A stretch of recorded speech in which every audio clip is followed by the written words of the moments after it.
Hey everyone, welcome back to Glass Seats. This is Viddy. And my name is Mrinal, and this episode we have more thoughts about Fanatics and hockey jerseys. Thoughts and prayers?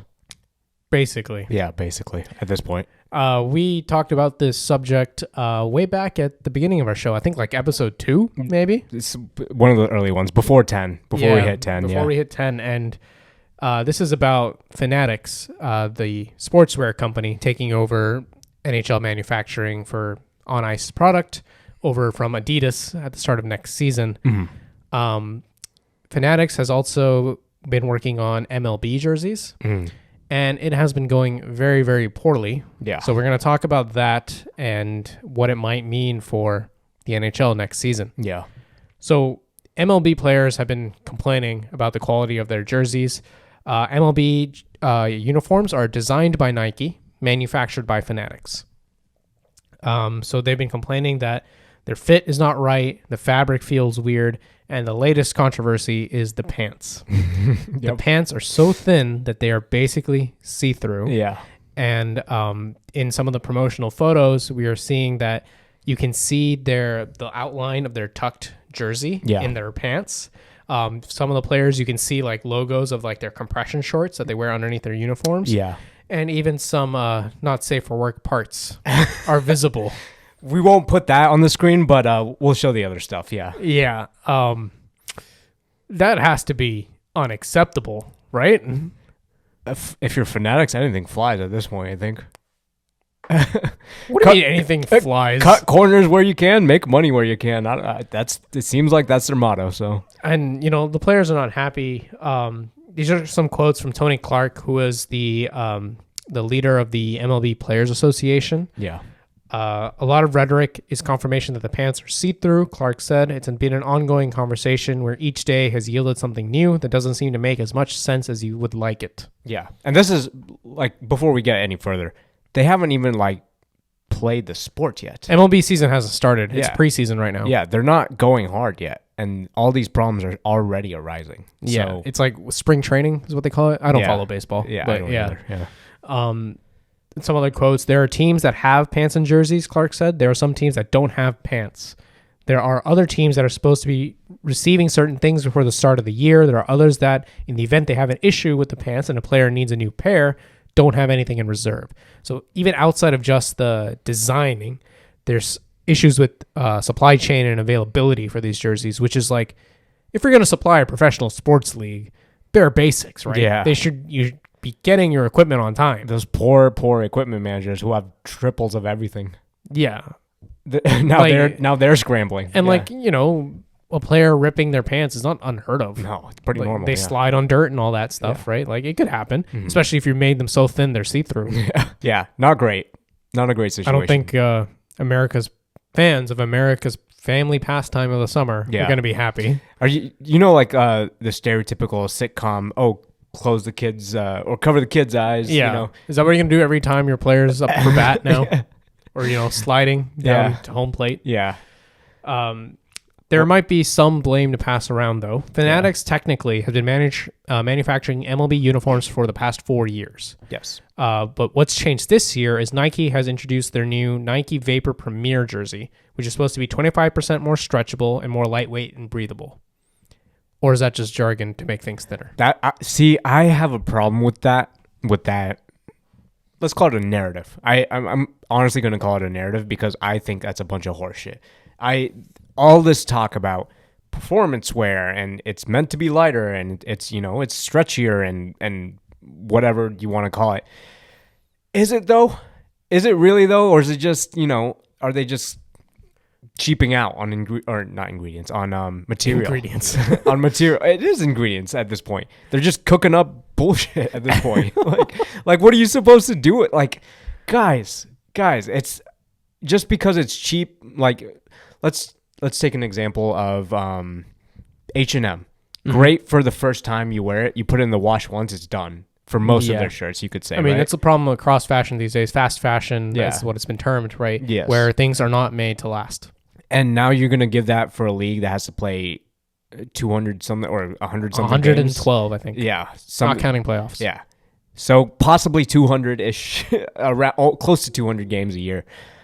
And granted, yes, MLB is typically not a contact sport, so it's a little bit better, and we can hopefully expect better quality once the NHL season comes around for the hockey equipment. But I don't know, man.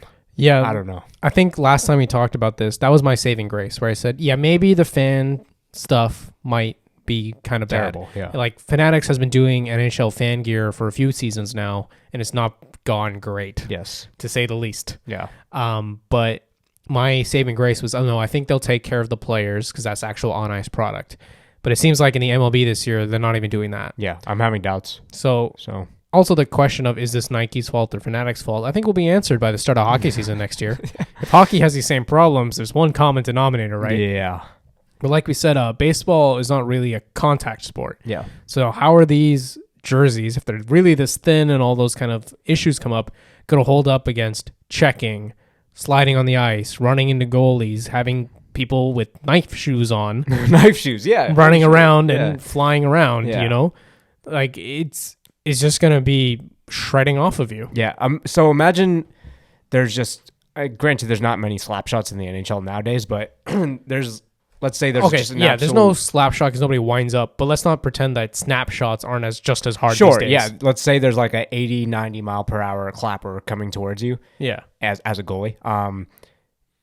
Is it just going to take your shoulder right off? Like just rip the jersey right off? Forget the goalie. What about the defenseman That blocking too. the shot? Yeah. Is it just going to put a hole directly in the crest or something? Yeah. It's just stuff like that. It's just, there's no confidence. And there has been rumors, again, these are all rumors, take it with a grain of salt, that at least on the retail level, there would be what they're called made in Canada. So like the actual authentic so jerseys. that's the level of quality that the on-ice players get. Yeah. So today for Adidas, for example, there's 3 levels of jersey you can buy. There's the Fanatics one, which is kind of like t-shirty. Yes. There's Adidas, which are the ones you see hanging on the wall here, which are replicas but made for fans and made of the same jersey material.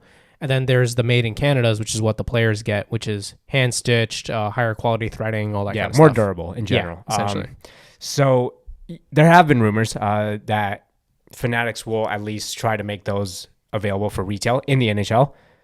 But my issue with that is, if you're going to put out dog shit that just rips on the ice, how is that any different than your little jerseys that you're selling for $200? Yeah. You know what I mean? Like And they're going to charge way more for them because they're the made in Canada ones. Yeah. I saw a guy do a review on the new jerseys that are being like sold in the MLB. Mm-hmm. And it's more or less like $400, and a lot of like the complaints were like, did you say MLB jerseys are $400? close to it, yeah. Like the ones that are being sold, like the authentic ones that They're are being less sold. material than the hockey ones. That's and the hockey ones are cheaper. So what is this? Yeah, so the thing is, he was kind of going over the differences between the year prior and these new ones.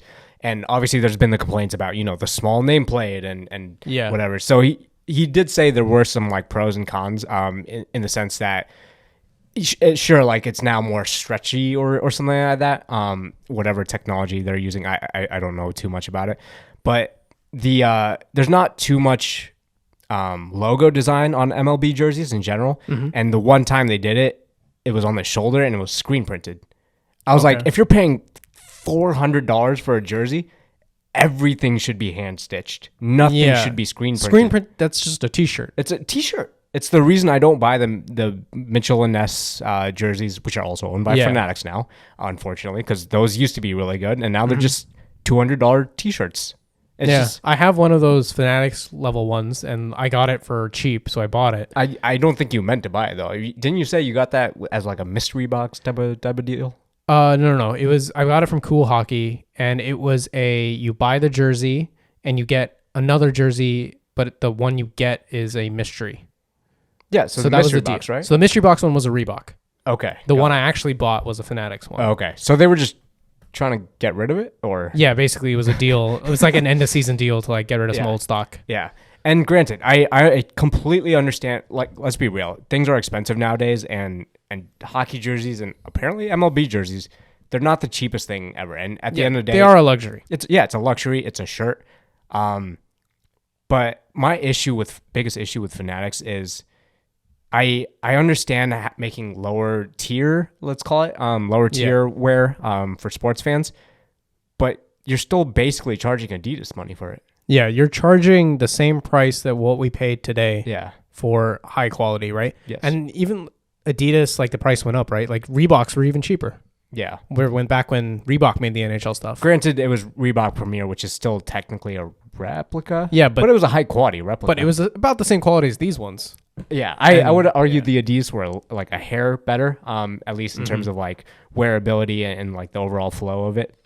But yeah, it wasn't like day and night difference. Fanatics to Adidas, day and night difference, and pretty similar price tag, which blows my mind. I don't get it. I really don't. It's just a pattern with Fanatics that you get less for more money. Yeah, and this is how I think honestly they've reached this point of being let's call it a monopoly almost. Yeah. Because they, at the end of the day, they make the leagues money. Yeah. Which is why they're around. But they've compromised the sport so badly to the point where now MLB players are actively voicing their feelings about it. Like if it was not a big deal, then if it was minor things, I don't think they would care enough. They're professional athletes. They got bigger problems to worry about. But it's not minor, right? Yeah. They were talking about the feel of it and how they perform. And let's be real, a lot of sports is mental. Yes. If you don't mentally feel right in your equipment, how are you going to perform right? No, you can't. Like, why do you hear about stories like Crosby always wearing the same jock strap that he keeps repairing for like his whole career and all those kind of things, right? Yeah. It's because the feel has to be right. Yes. And, we've talked a lot about quality, about design.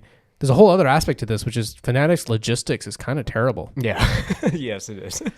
I just was looking up stories before we brought this to the show. I saw one guy who had a red, white, and blue New York Islanders.